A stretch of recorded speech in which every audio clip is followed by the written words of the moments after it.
Welcome to Compliance TV Global Newscasts. News featured is taken from CompliNet Complete, our news, analysis and tracking service, and your comprehensive view of the regulatory landscape.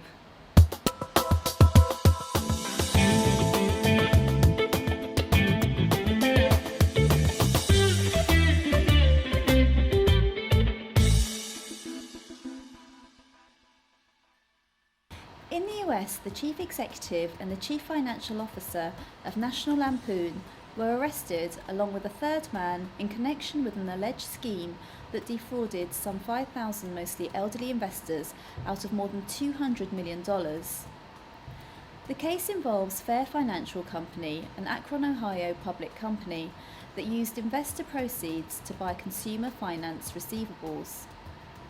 Until two of the defendants bought it in 2002, Fair Financial was privately held and profitable. Federal prosecutors and the SEC alleged in separate filings in Indianapolis Federal Court.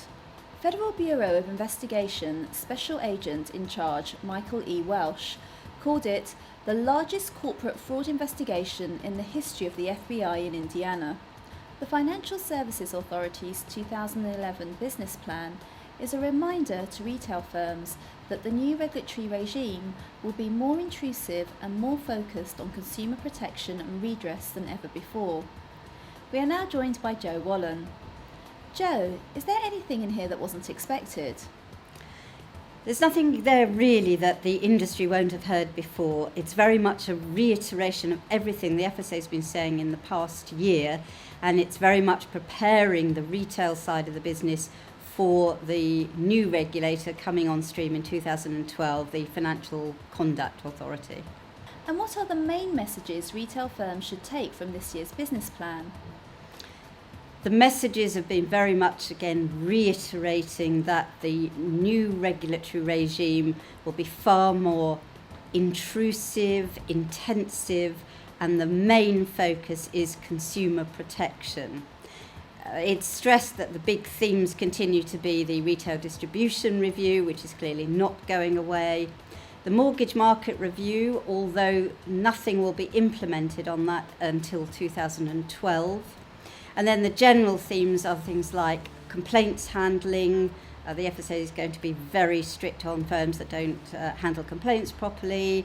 It wants redress paid in a timely manner, so it'll be looking at the compensation scheme, and then always keeping an eye on Europe, because there are a lot of things coming through in Europe that will affect the UK.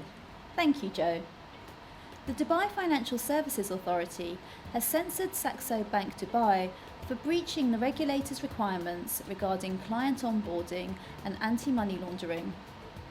The DFSA said that SBDL had failed to classify and identify clients, sign client agreements, perform ongoing due diligence, adequately monitor client transactions, and maintain appropriate systems and controls in relation to politically exposed persons.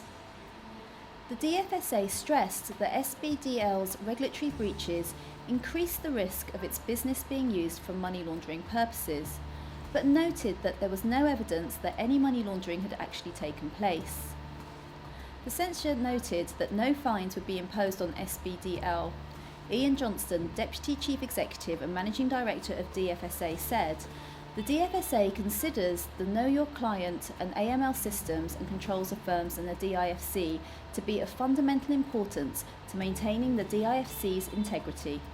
And finally, regulatory authorities in Hong Kong and the rest of Asia should take into account regulatory mistakes made in Europe and the US when looking to develop their markets further, according to the head of the Hong Kong Securities and Futures Commission.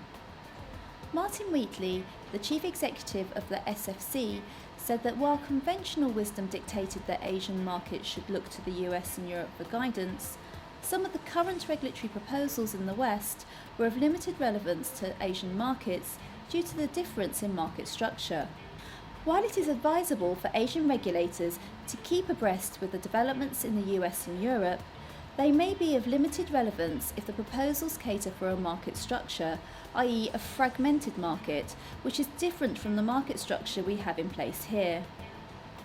To read about these or any other stories from Compliance TV in more depth, please log into complinet.com or contact us if you would like a free trial. Join us next week for another newscast from the Compliance TV Global News team.